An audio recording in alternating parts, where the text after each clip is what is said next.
either the ports or the rail yards right here in LA County.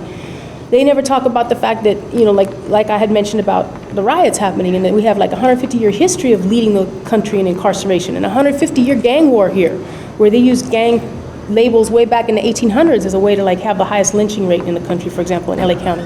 Or that LA County was the only county west of Texas to side with the Confederacy. They never talk about that. So we just try to like shine light on maybe those are some of the reasons why we have a lot of violence in this county, and not just that the young people and families here are somehow different than they are in Chicago or New York or Oakland or anywhere else, because we don't believe, people are people,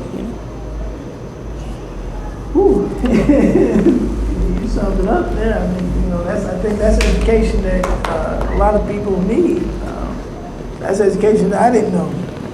I'm sure that if that education was produced, then a lot of people probably get more involved, but of course the government is always trying to hide its faults. It's always on the backs of, like you said, the families and the communities. It's always our fault. It's never the government and what they've done, to create this problem. It's always our problem, And then when you try to help the problem as a community, the government goes against you. I find out a lot of stuff that we do, we're not getting any support from the so-called courts or, the government or anything, So I understand that, it's a fight that we're going to have to fight to the end, regardless, and when you speak about people getting credit and things like that, it's one thing I've been, fighting with the city about is hiring OGs from the community, and them getting out there and letting them experience work, because I understand that the youth have a position, but the OGs have a position also. If they're coming out from doing 10, 15 years, if they don't have anything to come home to, then there is going to be a mix between the juveniles and the OGs. I was once here, what I'm saying? I'm coming back to my block, reclaim my set. If I'm not coming home to anything, this is all I know. So if we don't give the OGs a position and teach them how to talk to the youngsters, then we're going to lose. So I just want to combat you guys for doing what you're doing, and thank you, because you guys are making a difference. I don't see it out here, but I know you guys are. Just from you speaking and just seeing that how you guys walked in here, I knew it was something about what you guys are doing, that was different, So I appreciate you guys, and you probably don't get enough credit, but, just keep it in your heart knowing that you are making a difference. And when you see these youngsters in school, then you're making a difference, and when they come and talk to you, that's letting you know that, you are somebody that they can look at. One of the things that we are heavy on is fatherhood. We push for fathers to get back in the lives of their children, or to stay in the lives of their children. We're heavy on that. That's our main thing, is fatherhood, because we understand that without fathers, then, there has been a lot of violence, a lot of everything without the fathers being in the home. And we understand that a lot of our Latino and African American fathers, parents, are incarcerated and have been for a long time. So we understand that. So, like I said, I appreciate your work and the coalition, the youth, and what we're trying to build. As I told the program director, Santa Barbara, I have a professor at Santa Barbara University that's been working in San Francisco with me, and they just had a symposium last night centered around gang injunction. And then they have another professor that started working with some of the youth in Santa Barbara. Some of the Latino youth are being harassed by the police, labeled as gang members. They've expressed State Street. I don't know if you guys are familiar with State Street, but it's their known tourist area. And the young Latinos can't even go down to that area. They're not allowed in that area at all. They say if the police see them down there, they're coming to pick them up, and they can't be in that area. They said they were eating at a restaurant, and the police came inside the restaurant, pulled them out, made them sit on the ground, take pictures of them in front of all the tourists, and make them as they were just some big gang, So a coalition is needed, and, you know, we might not see the benefits, you know. We might pass before the benefits, we see the benefits, but I think this is the first time, you know, from my knowledge, that a coalition can be built, you know, from northern, southern, you know, on the California border alone, because I know that anything that happens in LA, justice-wise, is coming down the pipe to San Francisco. You know, so one of the things I've been doing for the last 2 years is visiting different centers. Last time we came down, we went to Homeboy Industries and talked to a few people down there. We went to Oxnard, talked to some of the Latino brothers down there. So Santa Barbara is going to be the hub. The universities will try to be the hub for a social justice movement. So I'm just hoping that, you know, we can join forces and, you know, be a part of a coalition, you know. And like I said before, I appreciate the Youth Coalition Center, you know, for doing your work, and, you know, you guys doing your work as OGs and letting a youngster, you know, just letting that roll off your shoulder showed that you was really an OG in that, you know, in which you could have made a call or something as an OG, you know, but letting that roll off your back just showed on the level that you are on, you know. So I thank you all for having us. I thank you for letting us come and speak to you, and we will be back. We will be back. And if you're ever up near our way, you can easily contact us and come see us.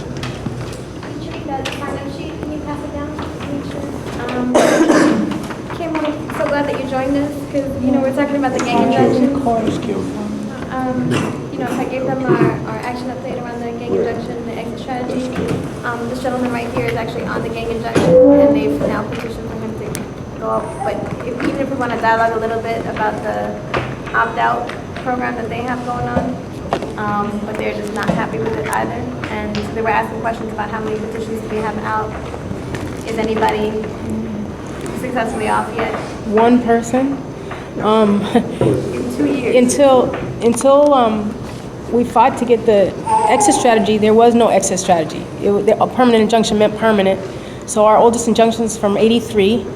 They started in Pomona, West Covina, and no one had gotten off until 2008. The first person got off in 2008.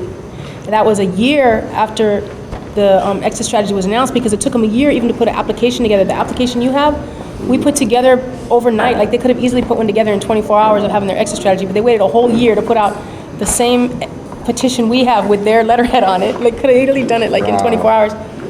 And they haven't done any outreach, so they do have it on their website, but in terms of doing any community outreach or paying for other people to do community outreach, the only people that are taking petitions out, I think, is us, you know?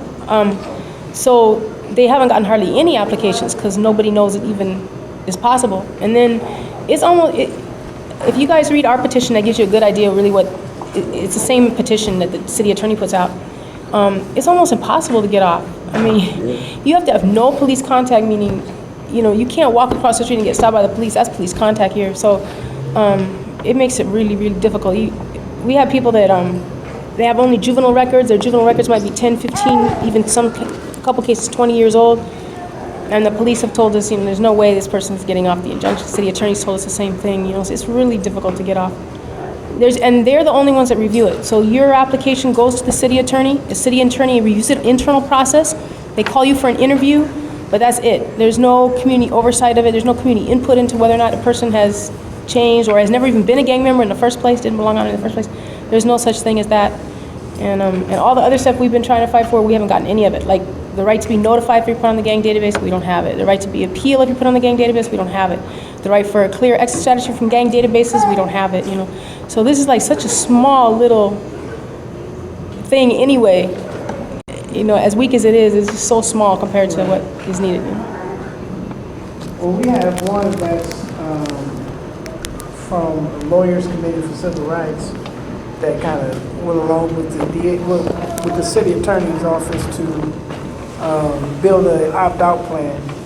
And we actually met with the Lawyers Committee for Civil Rights before they met with the city attorney to finalize it. And we told them that we're working on the gang injunction, and we want input on that application. We want the community to say a couple words, a line, a question or something, and it didn't happen. So they went along with the city attorney's opt-out plan, and it's just a couple questions on there that we don't agree with, and admitting you're a gang member, is the first thing. We don't want anybody to admit that they're a gang member, because of the enhancement or liable of getting another crime, then they want to use that, as part of it. I went to a federal court hearing with one of the young men that are on the gang injunction, and the federal DA was trying to push a heavier sentence, enhanced sentence, because it was on the gang injunction. Luckily that the judge said that since he was already in jail, he didn't have a chance to fight the civil proceedings, so the judge didn't allow it to happen. But the federal DA was really pushing for that to enhance his sentence, like I said, it was that he was already locked up and he didn't get a chance to fight the civil, injunction is the reason why he didn't. But seeing that really showed me that they are going to use that as a tool, as one of their weapons, and I haven't, of course it just got to us, I haven't looked over it, but, if it came from you guys, and I'm sure it came from the community more so than anybody else, But it wasn't at all what we wanted. Uh-huh. So it's like, But you got some input in it at least. they weren't going to do it at all. Uh-huh. They wouldn't have an exit strategy at all if it wasn't for people fighting for Right. it. But it was so. You have probably our whole list of demands that we had around gangsta, our short-term demands, and that's just like a small piece of what we were asking for. But we'll definitely be, definitely on the email and everything, Is there a statewide coalition around gang injunctions? There isn't, but I was mentioned to someone on the phone, I don't know who I talked to. That was me, yeah. That Oxnard had a statewide conference, that it wasn't represented statewide, but there were some people there from Sacramento, Fresno, us from LA. About 2 years ago? Yeah, That one? 2.5 Yeah. years ago? Yeah, they actually, Oxnard, they said it was one in February out here in LA. I didn't make it. They said it was supposed to, because I went out there, I think we went out there in like September or something last year. And they said it was going to be one in February out here. But it didn't happen. I don't think so. We hadn't But heard. we're having one in San Francisco in our area in June. But like I said, Santa Barbara, we're trying to, use Santa Barbara, since it's kind of both ways, and since we have a couple of professors up there in the social justice area, we can make that our hub and use the professors kind of like as the lead, and they have a lot of students and things like that. So I talked to her, the professor name is Nikki Jones, and she said she'll be willing to, try to push it and make it a hub for us. So we will have a hub at least from a university even level, so.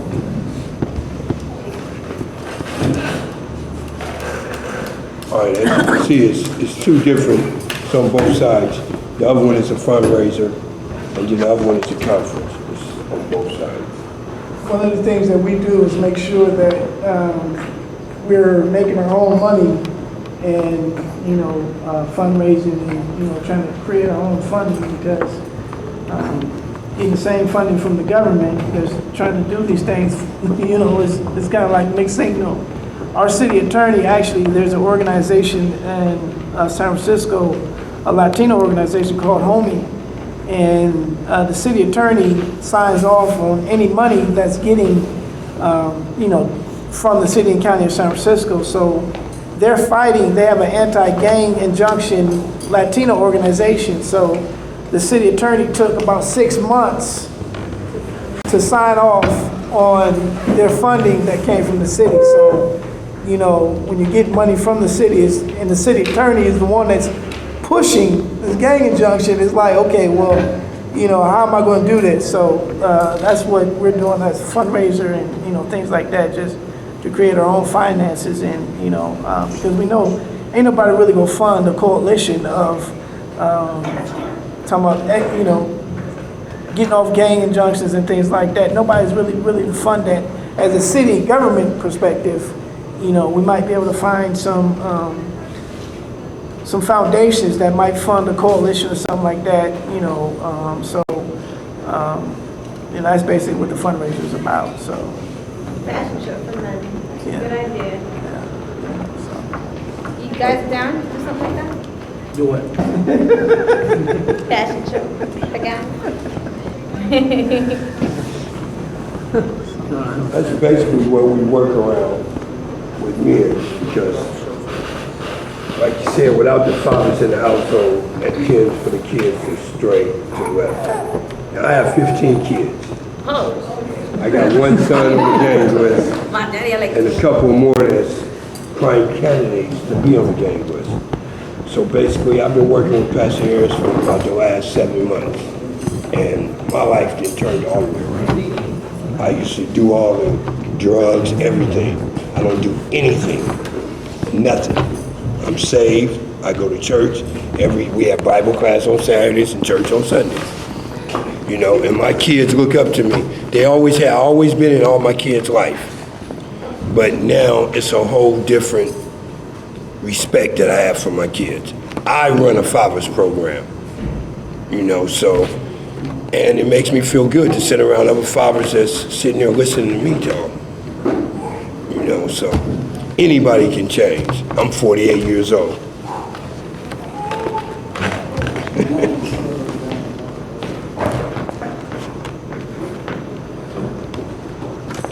Anybody have any questions for us? Come on, folks, ask some questions.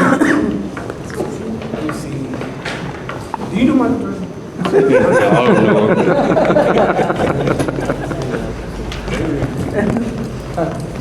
How did y'all get involved?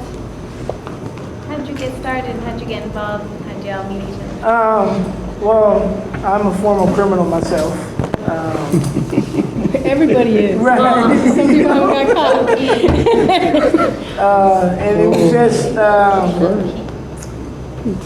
I had a daughter, and one thing that I said that I didn't want her to bury me early or come see me behind bars, and I couldn't stand for her to call another man daddy. Talk to me. So that was, it took me a while, but I went into transition because of that. And then getting heavily involved in the church really changed me and really, really took off to another level,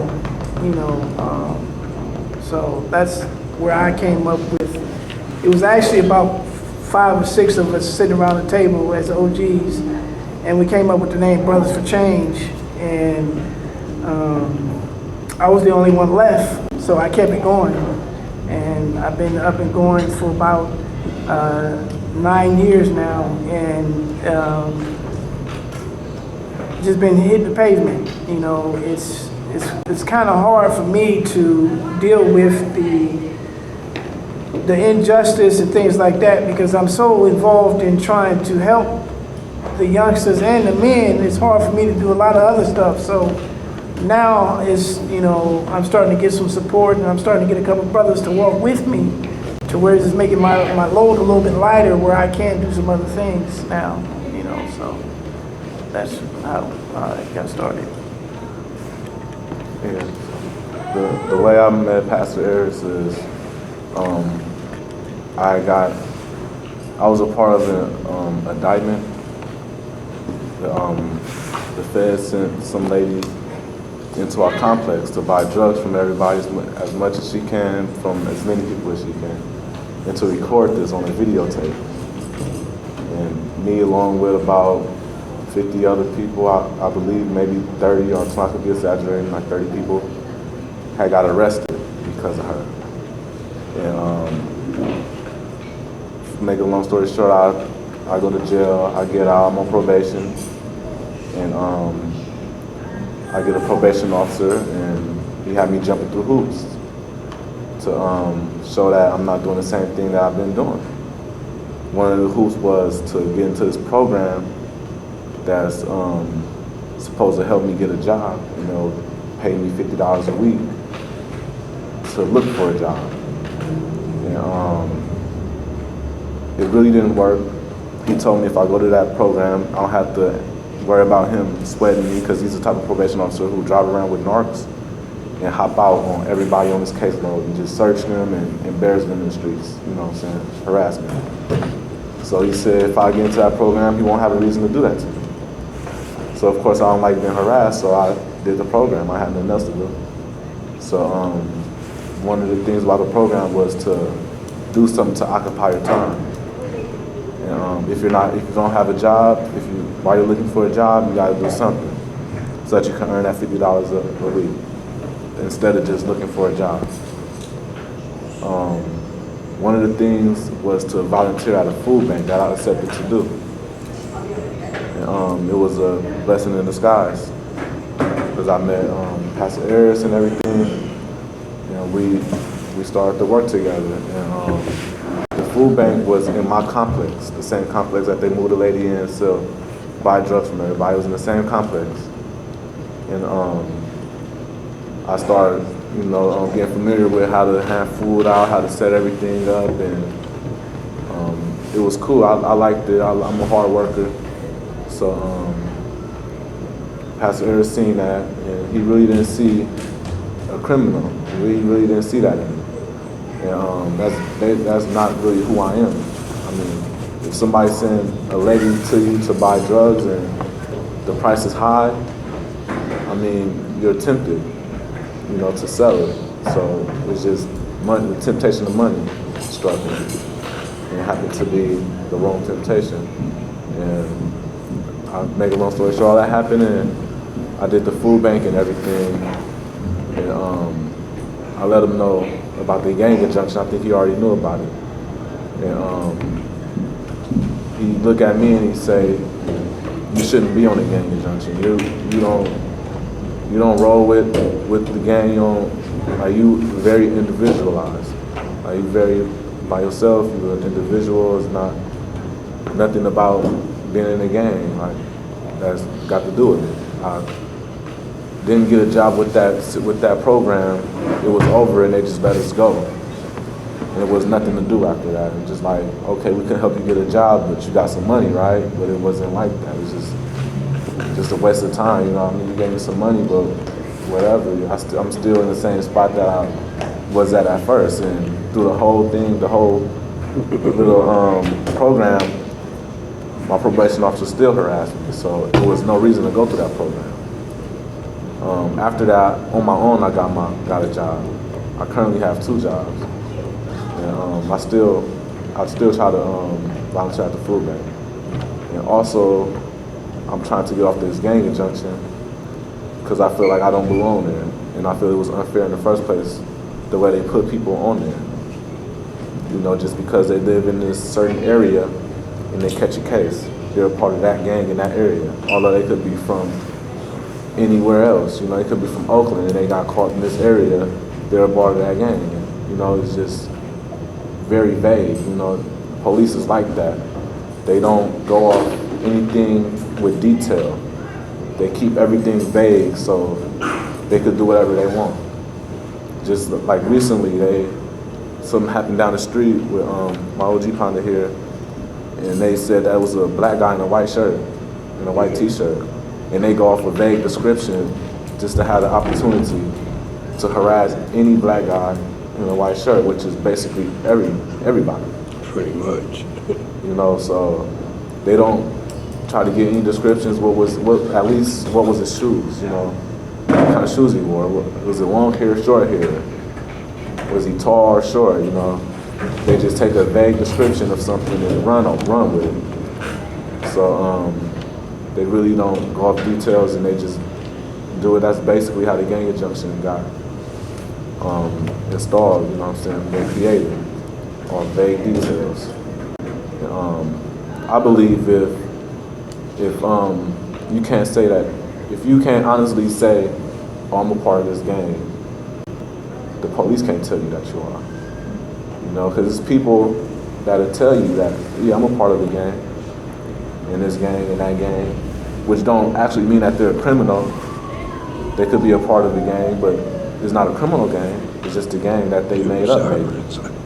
But if you're a part of a criminal gang and you could say that you're a part of this criminal gang that is a nuisance to the community, and you get put on a gang injunction, then, well, you know, it is what it is. But if you are an individual and you're labeled a gang member because of what the police think of you, I don't think that's fair. So I'm trying my best to get off this gang injunction so I can be an inspiration for people that are on the gang injunction, that feel the same way I do.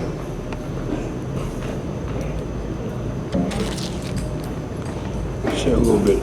The reason we looked up, every time he hears sirens, he's got his camera outside.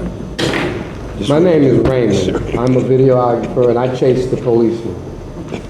I turn them in. I videotape all their activities. I've been doing it for like 7 years. Oh, yes. I'm in the street where all of it's going on at. I'm there. That's what he do. That's what I do. You got me on tape one time. Yeah, I got him at gunpoint. Yeah, I got put over. 05. 05. Yeah. I just bought my first car was a 85 Nova, one of the bucket box Novas, named the Titan. It's a bucket. You know, I just bought a car.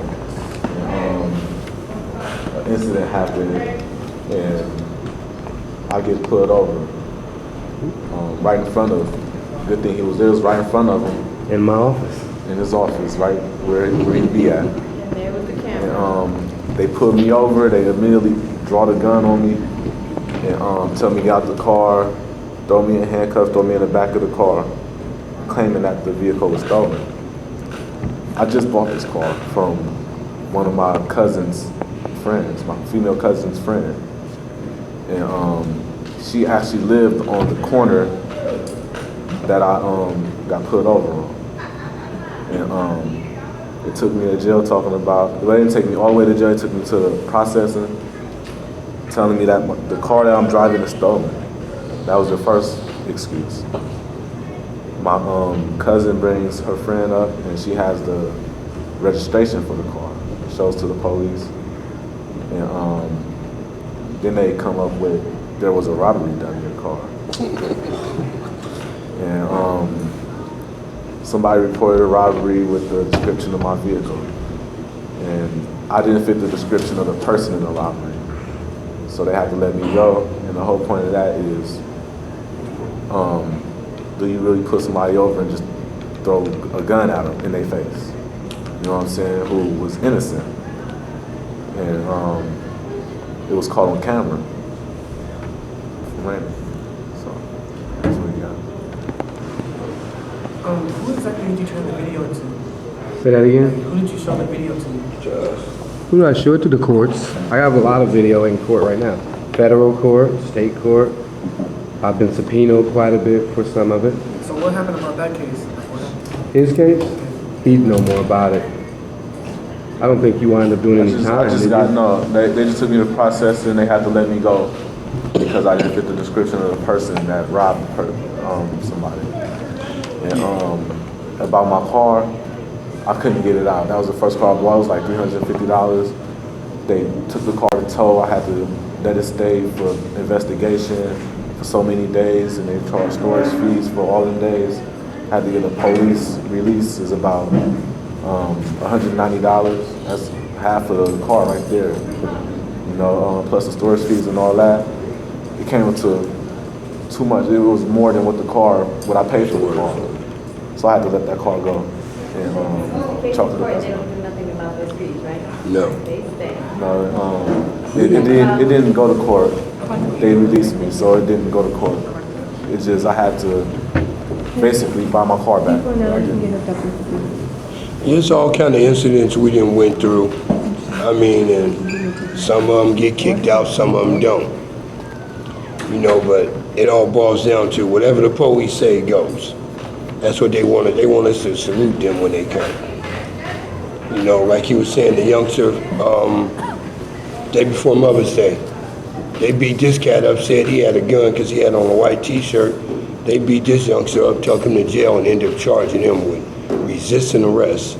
He went to court today. We don't know what happened. He's been in jail since Saturday because he wouldn't stop and talk to the police. And this kid never been in trouble or anything. And now he has a record. Okay, that's about it.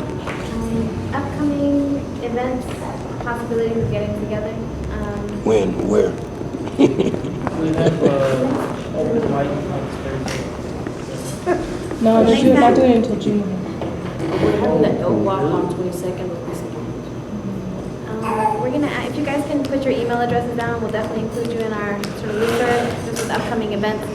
I definitely want you guys to, check out her and some of the stuff that they're doing. They're having an action next week up in the Bay Area. So it's just, a way to kind of look up.